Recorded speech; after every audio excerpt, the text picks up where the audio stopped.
Some scars are carved into your bones. Some betrayals come when you least expect them. The day my husband Mark brought a glamorous woman into our home, he walked right past me to his mother and said, "Mom, this is Lily. She's the woman I'm going to marry." My mother-in-law Carol, the woman who had spent a lifetime looking down on my small-town roots, crinkled her face into a wide smile. She grasped the other woman's hand and cooed, "Oh, what a dear girl." The three of them were a happy family, and I was just an inconvenient piece of furniture, a piece of trash about to be thrown out. The air, thick with the stench of betrayal and humiliation, was suffocating me. I stood there like a clown, but I didn't cry. I didn't scream. Because I knew in that instant my life needed a new direction. Revenge is a dish best served cold. They had no idea what kind of storm was brewing behind the quiet facade of the pushover they'd been stomping on, and I would be the one to detonate it. My name is Ella. I'd been married to Mark for 5 years.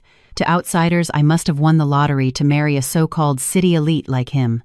Mark's family was from Chicago, born and bred. His parents were retired city administrators, owned their suburban home outright, and carried themselves with an air of superiority among their neighbors. I, on the other hand, came from a small town hundreds of miles away in the Midwest. My parents were honest, hard-working farmers. Our marriage, doomed from the start, in their eyes became the beginning of my 5-year nightmare. I still remember the first time I met my mother-in-law, Carol.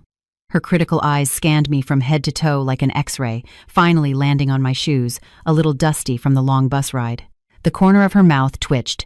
That contemptuous little scoff is something I'll never forget. "Our Mark has never had to struggle a day in his life," she told me, her voice dripping with condescension. "A country girl like you should know her place. You'd better take good care of him." It wasn't advice. It was a warning. Back then, I was naive enough to believe that if I just tried hard enough, if I was good enough, I could win her over. After we got married, I quit a perfectly good job at her suggestion. "Why does a woman need to be so ambitious?" Carol had said. "Taking care of the home is your real job," Mark had chimed in. "That's just how my mom is. Just bear with her. I'll make the money. What's wrong with you enjoying a comfortable life at home?" I believed him. And so I became the family's unpaid housekeeper. I'd wake up at 5:30 a.m. every day to prepare 3 different breakfasts. Carol needed her fresh-pressed green juice, no pulp. My father-in-law wanted his eggs over easy with perfectly crisp bacon. And Mark would only drink coffee from a specific local roaster brewed in a French press. After they finished, they'd wipe their mouths and head off to work or their morning walks. My day of cleaning laundry and grocery shopping would begin. My debit card was handed over to Carol on the 2nd day of our marriage, under the guise of, "Young people are terrible with money. I'll help you too save." Every month, she'd give me a few $100s for groceries, as if she were feeding a stray, always interrogating me about every penny spent. "Wow, steak is this expensive now. Did the butcher rip you off? You small-town girls are so gullible. Why did you only buy organic strawberries? Are you hiding cash for yourself?" All my clothes were years out of date. Once I saw a simple sundress online for $100. I hesitated for days but didn't dare buy it. I knew the hurricane that would erupt if Carol found out. Spendthrift Mark works his fingers to the bone, and all you do is doll yourself up. Who are you trying to impress? And Mark, he always had the same line. "My mom means well. Don't hold it against her." In that house, I had less status than Carol's pampered little poodle. At least when the dog made a mess, she'd coo and comfort it. No matter what I did, it was wrong. If the food was too salty, I was trying to give her a heart attack. If it was too bland, I was being cheap with the salt. When guests came over, I'd work until my back ached. The moment they left, her face would fall. "Look at you, so awkward and unsophisticated. You're an embarrassment." Once I had a fever of 102. Lying in bed, I couldn't even stand. Carol yelled from the doorway, "Stop playing dead. Everyone gets a headache now and then. The family is waiting for you to cook dinner." I dragged my weak body out of bed, made them a 3-course meal, and collapsed before I could even get a glass of water for myself. I lived like that for 5 years. 5 years. Over 1800 days and nights, enough time to grind a vibrant young woman full of life into a silent, hollow-eyed ghost. It's not that I didn't fight back. Once I broke down and told Mark I couldn't take it anymore. He held me and promised he'd talk to his mom. The moment he stepped into her room, I heard her shrill voice. "Mark, so you've chosen your wife over your mother. What has that little witch done to you? We worked so hard to raise you just so you could be a slave to some country girl." Mark came out looking defeated and annoyed. "Can't you just give me a break? My mom's getting old. Can't you just let her have her way?" That was the moment my heart turned to ice. Lately, Mark had been coming home later and later, smelling of a perfume that wasn't mine. He stopped touching me, always using work stress as an excuse to sleep in the guest room. I'm not an idiot. I sensed something was crumbling, but I didn't dare confront it. I was afraid. Afraid that the only thing keeping me in this city, this family, would shatter into dust. I was an ostrich with its head in the sand, desperately pretending this marriage wasn't already dead. Until the day Mark made it official. It was a Saturday afternoon. Carol had specifically called and told me to go to Whole Foods to buy fresh Maine lobster and prime ribeye steaks, saying we had an important guest coming for dinner. I walked in, loaded down with grocery bags, and saw her. The woman sitting on my sofa, her hand held affectionately by my mother-in-law. Her name was Lily. She was beautiful with perfect makeup and designer clothes that made my apron-clad, fish-smelling self look like a speck of dust. When she saw me, there wasn't a hint of awkwardness in her eyes, only the triumphant glint of a victor.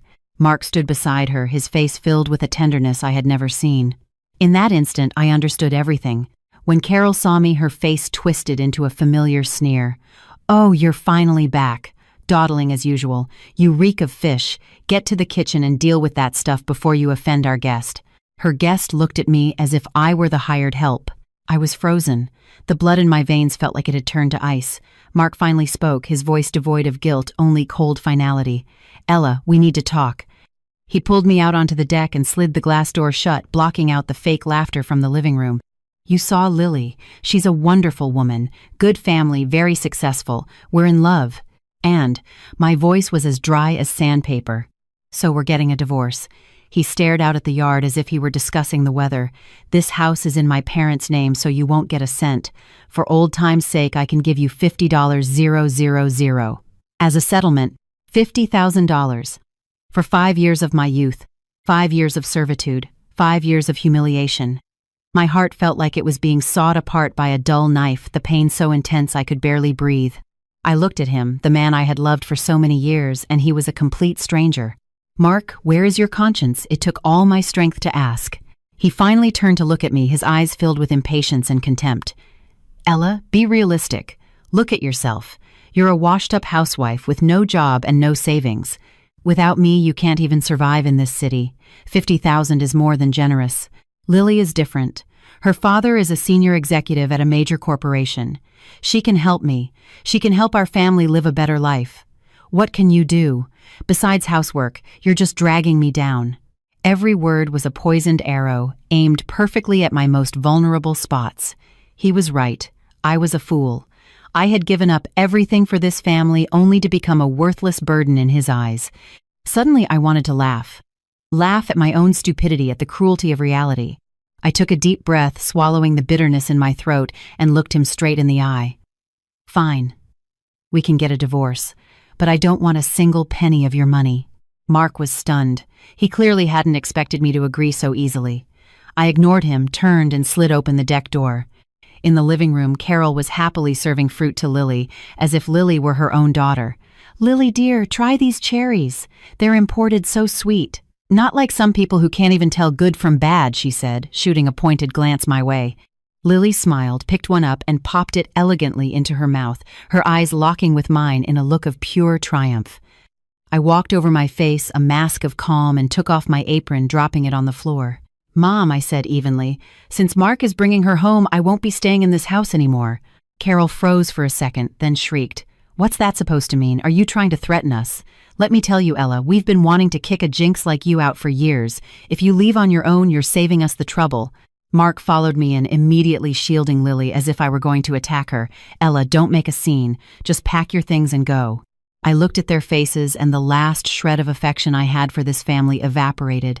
Without another word, I went back to the room I had lived in for 5 years, but had never felt an ounce of warmth. I didn't have much. A few old clothes, a couple of books. It all fit in one suitcase. As I dragged my suitcase to the door, the three of them watched me as if I were part of a circus act. Lily even had the audacity to say in a saccharine voice, "Ella, don't be impulsive. We can talk this through."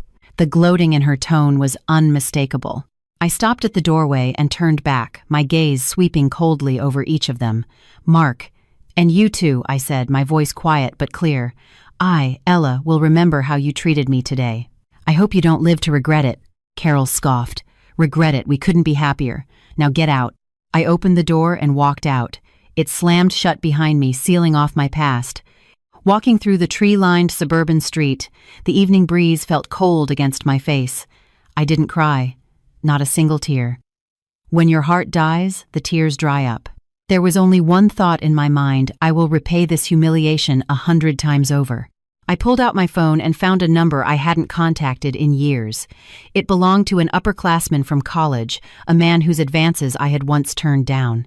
He'd gone on to start his own tech company and become the most dazzling success story of our graduating class. I had always seen him as someone to be admired from afar. In the years since, my own insecurities and failures had made me too ashamed to ever reach out. But now, I had nothing left to lose. He had once sponsored a scholarship I received in college. With it came a promise. "Ella," he'd said, "if you ever run into a problem you can't solve, you can call me." The phone connected. "Hello," a calm, magnetic male voice. My heart skipped a beat. "Alex, it's me. Ella." There was a pause on the other end. Alex seemed surprised. "Ella, it's been a long time. What made you call?" His voice was still warm, but with a polite distance. It made sense. We hadn't spoken in almost 6 years. After graduation, I had buried myself in my marriage, cutting off ties with almost everyone from my past, especially him. I was ashamed of my life, a mouse hiding in a dark corner, too embarrassed to face the people who shone so brightly in the sun. "Alex, my voice cracked. "I'm in some trouble. I need your help. Take it easy. Tell me what happened." His voice through the phone had a calming effect. I couldn't hold it in any longer. I squatted on the sidewalk and, like a lost child, told him everything. The 5 years of misery, the scene that had just unfolded, sobbing uncontrollably. I don't know how long I spoke. By the end, my throat was raw. Alex listened patiently, never interrupting. When my crying subsided, he finally spoke, his voice laced with a barely concealed anger. "The Miller family, from the Oakwood Hills subdivision in Naperville." "Yes." I was surprised. "How did he know?" "Heh," a cold laugh. "What a coincidence." "Alex, you know them." "Know them." Alex's voice was like ice. "Ella, where are you right now? I'm coming to get you." I gave him my location. 30 minutes later, a black Lincoln Navigator pulled up. The window rolled down, revealing Alex's face more mature and handsome than I remembered. He was in a perfectly tailored suit, his features sharp, exuding a quiet confidence that was a world away from the greasy, pathetic Mark. "Get in." He opened the passenger door for me. I stood there awkwardly with my suitcase. He naturally took it from me, placed it in the back, and said, "First, let's get you settled somewhere. Get something to eat. We can figure out the rest later." He took me to a 5-star hotel downtown and got me a suite. Standing in the spacious, brightly lit room, looking out at the glittering city skyline, I felt like I was in a dream. Just an hour ago, I was the humiliated housewife. Now I was here. Alex ordered room service. Soon a delicious meal arrived. "Eat something. You look pale." He handed me the silverware. I was starving. I hadn't eaten since the afternoon, and the emotional trauma had drained me. I buried my head in the food, but tears started falling into my bowl again. "I'm sorry, Alex, for letting you see me like this." "You have nothing to be sorry for," Alex said, handing me a napkin. His eyes held a flicker of pain. "I'm the one who should be sorry. If I had been more persistent back then, maybe you wouldn't have suffered all this." I shook my head. "It's not your fault. I was blind." After dinner, Alex poured me a glass of warm water and sat on the sofa across from me, his expression serious. "Ella, what I'm about to tell you might be shocking, but please stay calm." I nodded. He took out his phone, pulled up a photo, and handed it to me. In the picture, a smiling woman was holding a man's arm intimately. The woman was unmistakably Lily from my house, and the man beside her was Alex. My mind went blank. I stared at him in disbelief. What is this?" "Lily," Alex said, his tone flat, but his eyes swirling with complex emotions, "is my wife. Legally, at least." I felt like I'd been struck by lightning. The world had to be this small. My husband's mistress was my savior's wife. This was the kind of convoluted plot you wouldn't even see in a soap opera. "We've been married for 3 years. A marriage of convenience between our families," Alex explained, seeing my shock. I was focused on my business and didn't pay her much attention. A year ago, she started making excuses to stay out all night, spending company money lavishly. I thought she was just immature, so I looked the other way. 6 months ago, I discovered she was secretly transferring assets. I had someone investigate and found out she was keeping a boy toy on the side. That man is your husband, Mark. His words were like a series of bombs exploding in my head. So the successful high-class woman Mark was so proud of was nothing more than an adulterous gold digger siphoning money from her own husband's family. And my mother-in-law Carol, who thought she'd hit the jackpot, had been played for a complete fool. The irony was staggering. Why would she choose Mark? I asked, confused. Because Mark is greedy and stupid, Alex said bluntly. Lily painted him a picture of a glamorous life, told him her connections could make him rich. A man like Mark, all ambition and no substance, would naturally fall for it. Lily used him not just for excitement, but as a tool to move my money. She convinced him to use your marital assets and even money from his parents to invest in her so-called projects. In reality, all that money went straight into her pocket. A cold chill ran down my spine. I remembered something. About 3 months ago, my mother-in-law was suddenly in a fantastic mood, a complete change from her usual stinginess. I overheard her and Mark whispering in his room. "Son, are you sure that project Lily mentioned is reliable? That's our entire retirement fund. Mom, don't worry." "Would Lily lie to me?" She said. "The return is 30%. Once we make this money, we'll buy a bigger house and kick that washed-up housewife out." At the time, I just felt heartbroken.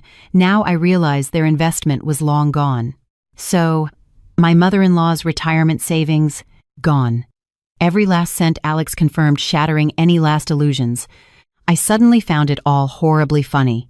My sharp, calculating mother-in-law, who looked down on me for being from the country and pushed her son to marry up, ended up being scammed out of her life savings by a far more skilled con artist. If this wasn't karma, I don't know what was. "Alex, what are you going to do?" I looked at him. Alex's eyes grew sharp and cold. "I was going to let her off easy for the sake of our families, but now that she's dragged you into this and humiliated you, she's crossed a line. Don't expect me to be merciful." He looked at me, his gaze serious. "Ella, I need your help. We're going to put on a show of our own, and we're going to take back everything they owe us with interest. Do you dare?" I looked into his deep eyes, which reflected my own battered but defiant image.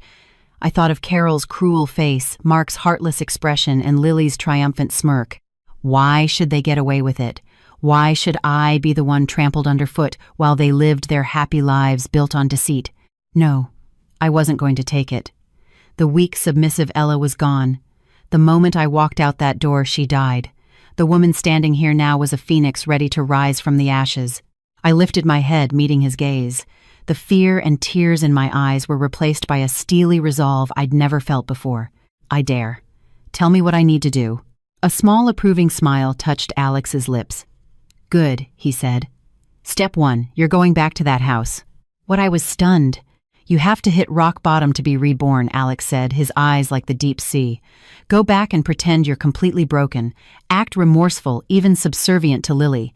Make them lower their guard. That's the only way you'll get the crucial evidence. Step 2, I'll give you some money. Use it to transform yourself inside and out. From this day forward, you are no longer a housewife chained to a kitchen.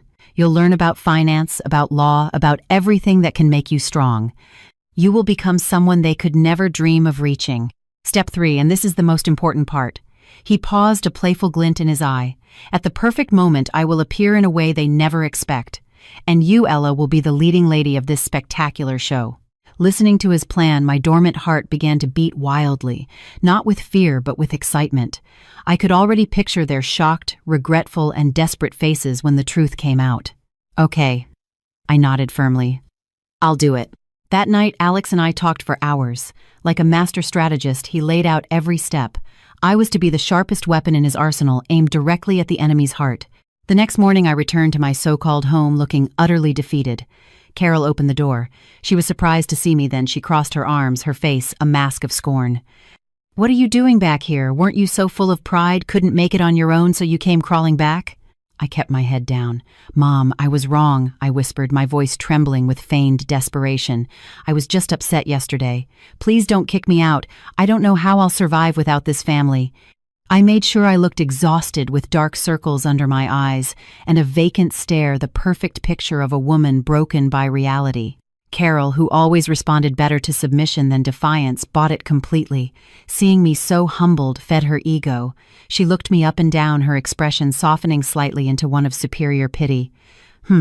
So you finally see sense. A little late for that. Though her words were harsh, she stepped aside to let me in. Mark and Lily were on the sofa eating breakfast. They were acting intimately. Lily was even wearing one of Mark's button-down shirts, her long, bare legs crossed provocatively. When he saw me, Mark frowned. "What are you doing here again? I told you to get out." Lily just watched, a smirk playing on her lips, enjoying the show. I ignored Mark and walked straight to Carol. Then I dropped to my knees. The move stunned everyone in the room. "Mom," I grabbed her legs, tears streaming down my face. The performance was so convincing I almost believed it myself. "I know I was wrong. I shouldn't have talked back to you or argued with Mark. Please just forgive me this once. I'll do anything you say. I'll be your servant. Just please don't make me leave." Carol's vanity was immensely satisfied. She cleared her throat and patted my head like I was a dog. All right, stop all this crying. It's good that you know your place." She paused, glancing at Lily. "But things are different now. You need to ask Lily if she's willing to let you stay." The old witch. She wanted me to humiliate myself in front of the other woman. I bit back a cold smile and crawled on my knees over to Lily. "Lily! No, Miss Evans," I said, looking up at her with tear-filled eyes. "It was my fault. I was selfishly holding on to Mark. Please find it in your heart to forgive me. Ask Carol and Mark to let me stay. I can be the housekeeper. I'll do all the work. I just need a place to stay and something to eat." Lily clearly hadn't expected this. The smugness on her face was impossible to hide. She crossed her legs, looking down at me like a queen surveying her conquest. "Oh, Ella, what are you doing? Get up." She said the words but made no move to help me. "Well, I'm not a monster. Since you've put it that way, I can't just throw you out on the street." She looked at Mark and Carol, feigning generosity. "Aunt Carol, Mark, let's just let Ella stay. We have plenty of room and it would be nice to have someone to cook and clean." Listen to her. She was already the lady of the house. Carol beamed. "Oh, our Lily is just so kind-hearted. Fine, it's settled. Ella, you can move into the storage room. You're responsible for all the housework. I'll still give you $500 a month for pocket money." "Thank you, Mom. Thank you, Miss Evans." I kowtowed gratefully before getting up and standing meekly to the side. Mark looked on with a complicated expression but said nothing. In his mind, allowing his ex-wife to stay on as a servant was an act of supreme charity. He probably thought I truly couldn't live without him. And so, in the most humiliating way possible, I moved back in. I became the family's official servant. I moved out of the master bedroom and into the tiny, damp 5x5 storage room in the basement, sleeping on a small cot surrounded by junk. My days were spent waiting on the three of them, plus Lily. Lily had fully moved in, sharing the master bedroom with Mark, using my old vanity, wearing my... No, she had thrown out all my cheap clothes and replaced them with her own designer labels. She found creative new ways to torment me daily. "Ella, there's a single hair on the floor. Are you blind? Mop it again, Ella. This coffee is scalding. Are you trying to burn me? Make another cup. Ella, this silk dress is hand wash only. If you ruin it, can you even afford to replace it?" Carol was even worse, using me as her personal punching bag and a way to show off. "Oh, look how lucky our Lily is. The moment she moves in, she has a servant waiting on her, not like some people born to be maids." She'd say this while cracking sunflower seeds and gesturing at me. Mark completely ignored me. In his eyes, I was no longer a person, just a breathing appliance. I endured it all. I kept my head down, worked silently, never saying an extra word or giving an extra glance. I let them believe they had completely broken me, turned me into a mindless, spineless drone. But they didn't know that when the house fell silent at night, when I closed the door to my tiny storage room, my real life began.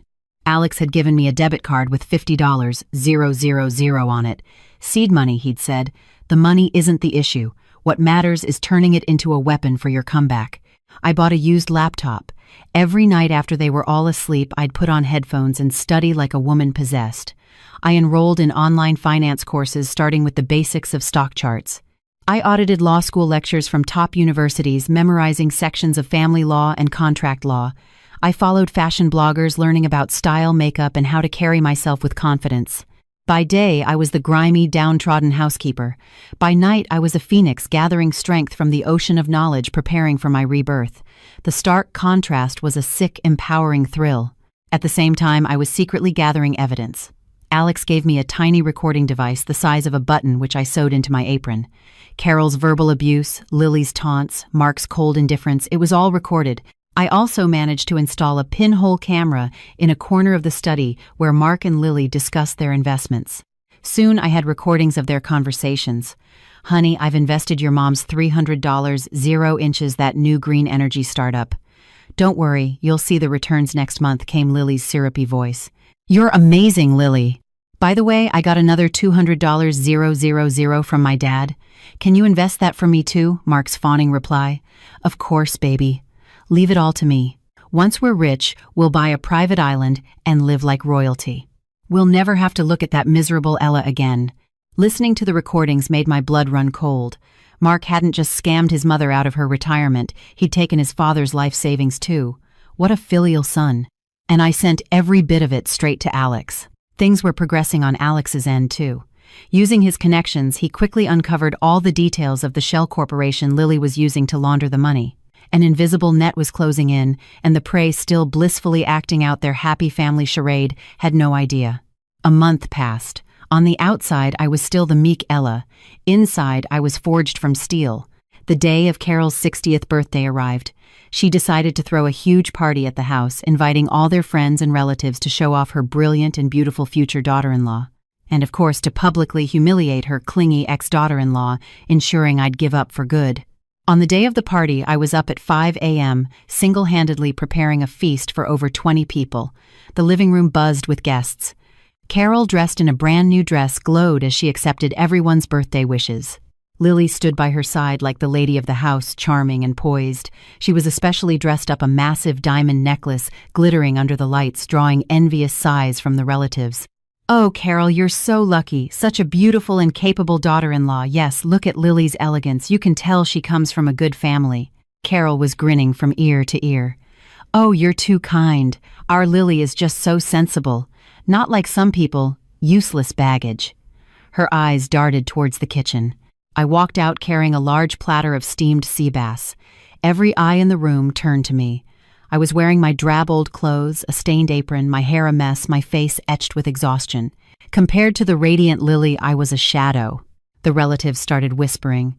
"Isn't that Mark's wife? What happened to her? You haven't heard Mark's divorcing her. He has a new woman, that Lily. She couldn't hold on to her man, so now she's staying as the maid. 'Tis cask how pathetic." The words were like needles, but I didn't hang my head in shame as they expected. I calmly placed the fish on the table and said to Carol, "Mom, the food is all ready." Carol nodded, satisfied. "Good. You've been working all day. Go eat some leftovers in the kitchen. There's no seat for you at this table." It was blatant humiliation. Just then, Lily spoke up. "Oh, Aunt Carol, don't say that." She walked over and linked her arm through mine, her voice sickly sweet. "Ella worked so hard. Of course she should join us. We can add a chair for her right next to me." As she spoke, she leaned in and whispered in my ear, her voice dripping with venom. "How does it feel, watching me and Mark so in love, being celebrated by everyone? Does it feel like your heart is being ripped out? Don't worry, the best is yet to come." I looked up at her triumphant face, and I smiled. Great. My reaction clearly surprised her. She had expected anger, jealousy, shame, not this calm, almost eerie smile. Shaking it off, she pushed me into a small stool they had squeezed between chairs. It was lower than the table, forcing me to sit hunched over like a servant waiting for scraps. Carol cleared her throat, stood up and raised her glass. "Today is my 60th birthday. Thank you all for coming to celebrate with this old lady," she announced, beaming. "And on this happy occasion, I have some wonderful news to share." All eyes were on her. She took Lily's hand and held it up high as if showcasing a priceless trophy. "This is the future lady of our house, Lily Evans. She and my son Mark are getting engaged next month." As for a certain person who refuses to leave, her gaze shot towards me like a dagger. "Our family will soon be sweeping her out like the trash she is." A smattering of applause and congratulations filled the room. Mark stood up proudly, wrapped his arm around Lily's waist, and gave her a kiss, drawing cheers from the crowd. Lily, like a triumphant princess, soaked it all in. She leaned down and whispered to me again, "Did you hear that I'm getting engaged to Mark next month? And you'll be kicked out like a dog. You've lost Ella. You've lost everything." I looked at the glittering diamonds on her neck, bought with stolen money. I looked at the happy smile on Mark's face built on my pain. I looked at the smug expression on Carol's face paid for with her own foolishness. My hands hidden under the table, clenched into tight fists, my nails digging into my palms. But my face remained calm, a slight smile on my lips. I looked up, meeting Lily's taunting gaze, and spoke loud enough for those nearby to hear. "Is that so? Well, congratulations to you all." My tone was so placid it was unnerving. I ignored their stares and continued, "But since it's such a lively party with all our friends and family here, I'd like to take this opportunity to introduce someone too." My words silenced the room. Everyone looked at me, ready for the drama. Carol frowned. "Ella, what tricks are you trying to pull now? This is my birthday. If you dare cause a scene, I'll make you regret it." Mark glared at me. "Ella, don't push your luck." I smiled and glanced at my phone. Right on time. I stood up, scanned the room, and announced, "He's a very important friend of mine. I think you'll all be very interested to meet him." With that, I clapped my hand softly towards the front door. Ding dong. The doorbell rang perfectly on cue. Every head swiveled towards the entrance. "Who is it?" Carol muttered, annoyed. "I'll get it." I walked towards the door with a calm, deliberate pace, each step landing on their thudding heartbeats. A flash of unease crossed Lily's face. She sensed something was wrong but couldn't place it. I grasped the doorknob, took a deep breath, and pulled the door open. A man stood on the threshold. He was tall and imposing, dressed in an expensive, custom-tailored charcoal suit. His hair was perfectly styled, his features handsome, his presence radiating a powerful aura that instantly dwarfed the cheap glamour in the room. It was Alex. Behind him stood two other men in black suits, looking like his security detail. Everyone stared speechless. They had never seen anything like this outside of a movie. Carol and Mark were frozen, their mouths agape. But Lily, the moment she saw who it was, all the color drained from her face. Her pupils contracted in terror, and she began to tremble uncontrollably. The wine glass in her hand slipped shattering on the floor. I stepped aside, smiled at the stunned audience, and made the introduction. "Everyone, I'd like you to meet Mr. Alex Sterling, my business partner." Then I turned to the pale, terrified Lily, my voice dripping with faux innocence. "Oh, Lily, what's wrong? You look so pale.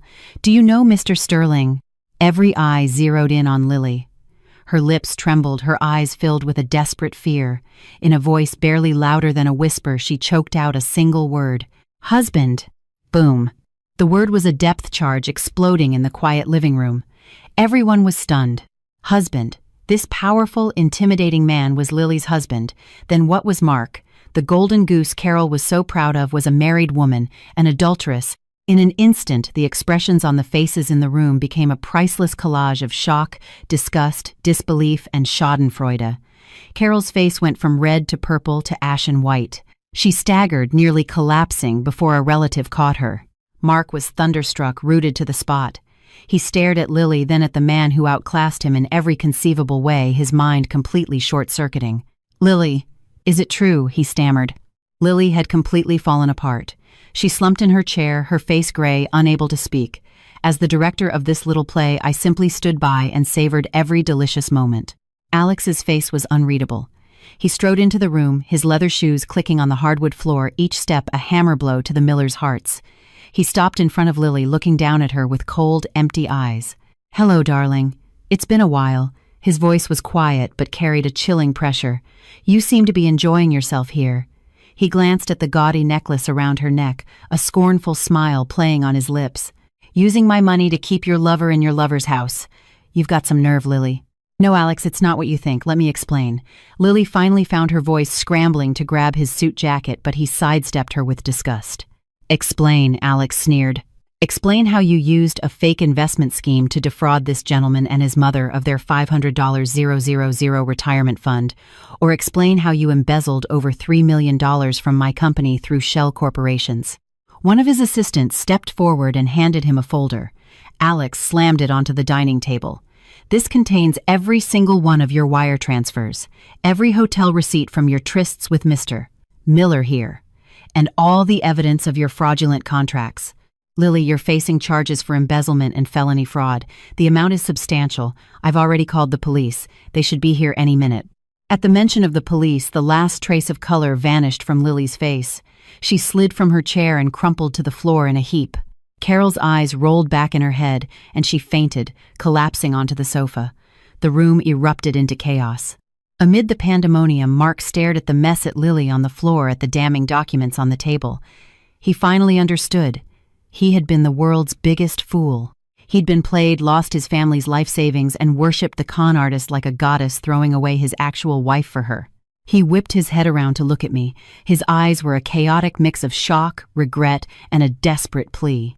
I just met his gaze with a cold, triumphant smile. The show was just getting started. Just then, my phone rang. I answered it and put it on speaker. A calm, professional voice came through.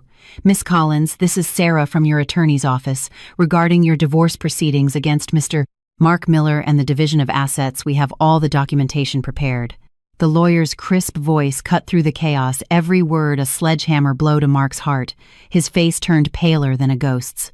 "We have collected sufficient evidence to prove Mr. Miller's infidelity and gross misconduct during the marriage." Sarah continued, her voice echoing through the room. "Furthermore, Mr. Miller and his mother, Carol Miller, illegally transferred and dissipated a significant amount of marital assets without your knowledge. According to state law, we are confident we can not only ensure the at-fault party, Mr. Miller, leaves the marriage with nothing, but we will also pursue the full recovery of all misappropriated assets plus damages for emotional distress. Additionally, regarding the 5 years of verbal and psychological abuse you endured from your mother-in-law, we have compiled the evidence and are prepared to file a separate civil suit at your discretion." Every sentence was a sharp knife twisting in Mark's gut.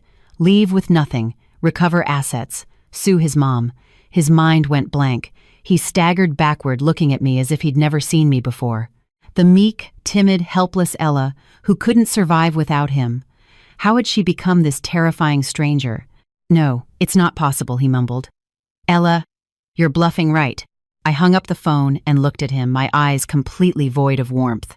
"Bluffing, Mark? Do you really think I need to bluff at this point?" I walked towards him, my presence commanding, my posture confident. These past weeks had transformed me. With Alex's help, I had not only studied finance and law, but also taken classes on poise and presentation.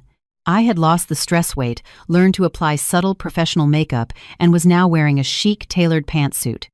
Standing before him now, I was calm, powerful, and in control. He was a disheveled, pathetic wreck. Our roles had been completely, satisfyingly reversed. "You thought I couldn't live without you," I let out a short, contemptuous laugh. "Mark, you give yourself way too much credit, and you underestimated me far too much. For 5 years I swallowed my pride, not because I was weak, but because I held on to one last shred of hope for you, for this family. But you, all of you, smashed it to pieces. You brought your mistress into my home. Your mother humiliated me at every turn. You treated me like garbage to be thrown away. Did it ever occur to you that even a rabbit will bite when it's cornered?" I pointed at Lily on the floor, then at the unconscious Carol on the sofa. "For a woman like that, you scammed your parents out of their life savings. Are you proud of yourself? To please her, you kicked me out of my own home. Do you feel like a big man now, Mark? You're not just stupid. You're pathetic and cruel." My every word was a slap across his face. He stood there, taking the verbal lashing, unable to utter a single word in his defense. His eyes were filled with a terrible, dawning regret. "Ella, I was wrong. I was so wrong," he whispered, reaching for me. "Please, let's not get a divorce. We can start over. I'll treat you right, I swear." "Ha." I stepped back in disgust. "Start over. Aren't you nauseated saying that, Mark? When you offered me $50,000 to get lost, did you want to start over? When you, your mother, and that woman ganged up on me, treating me like a slave, did you want to treat me right?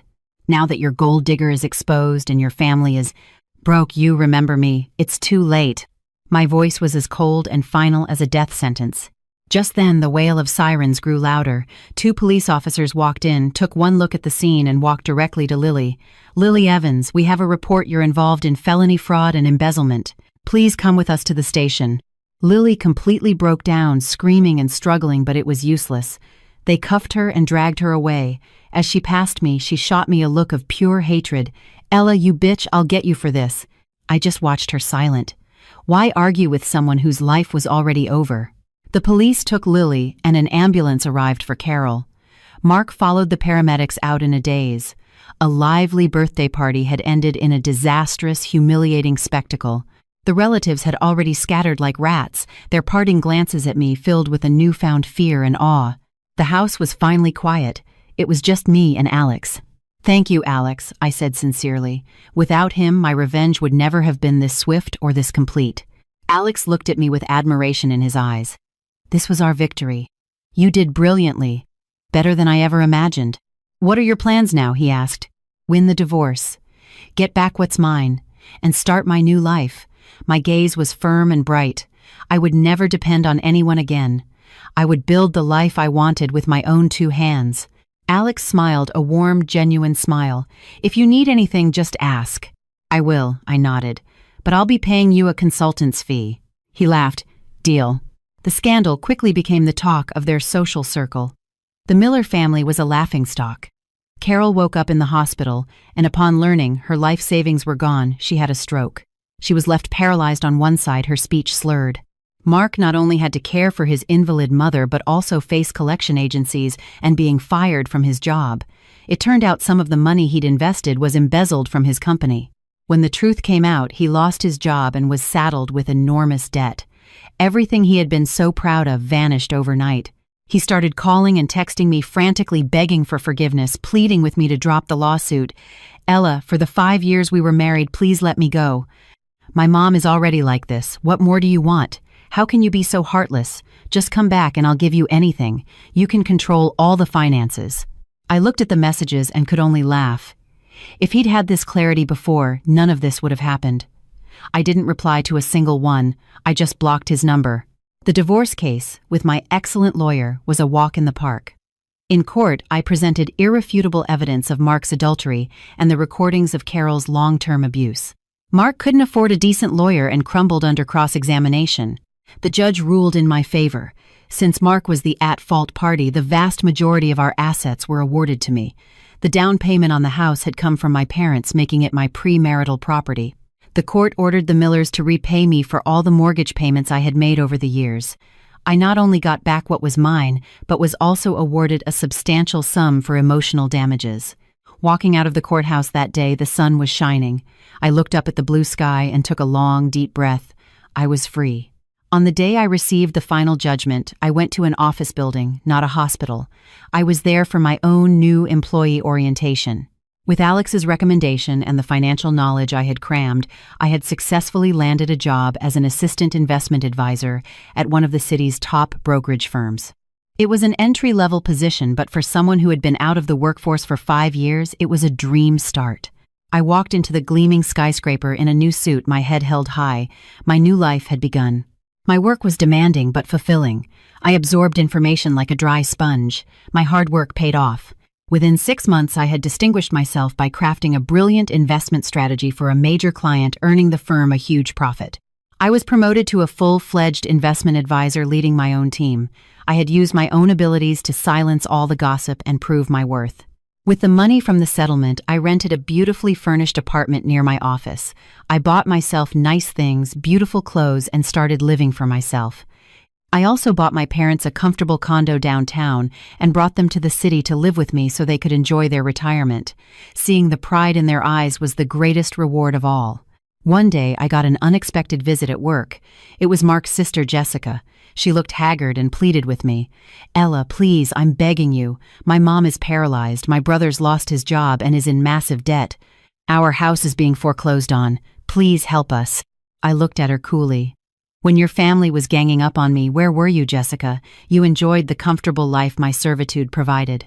Now that your family is in trouble, you remember me. Go back and tell your brother and your mother to leave me alone. We are done." A few days later, Mark ambushed me outside my office building. He was a mess, unshaven, desperate, reeking of cheap booze. "Ella, please give me another chance," he begged. When I refused, he snapped his face, twisting with rage. "This is all your fault. You and that bastard you found. You ruined my life." He lunged at me. Before I could even scream, a tall figure stepped in front of me. It was Alex. He grabbed Mark's wrist with crushing force. "I'll warn you once," Alex's voice was dangerously low. "Stay away from her, or I'll make sure your current pathetic life looks like a paradise." He shoved Mark, who scrambled away in terror. From that day on, Alex had his driver take me to and from work every day. He started inviting me out to dinner, to movies, to art exhibits. He never pushed, never rushed, but slowly and gently he became a part of my life. He was the warm sun that melted the last of the ice around my heart.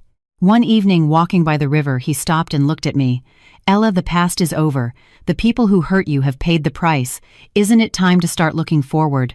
I looked into his eyes full of hope and affection, and I knew I was ready. I nodded. The joy that exploded in his eyes was blinding. He pulled me into a fierce hug. Leaning against his chest, hearing his strong, steady heartbeat, a smile spread across my face. This is what happiness felt like.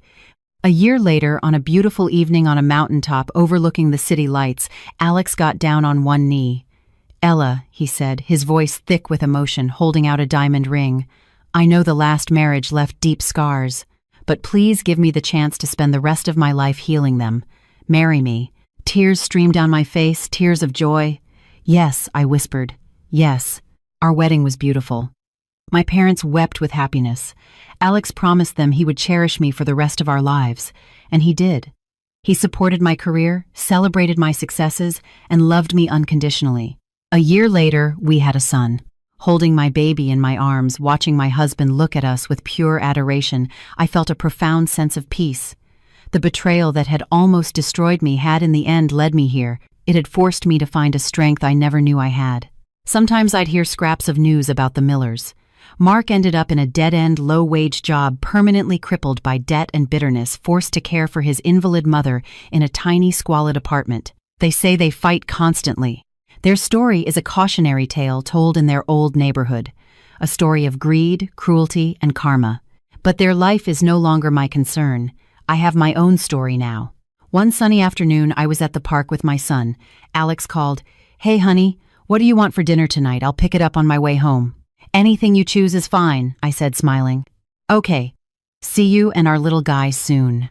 I hung up and watched my son toddling after a butterfly, his happy gurgles filling the air. I looked at the blue sky, the warm sun on my face, and a deep, contented smile settled on my lips. I had finally found my way home.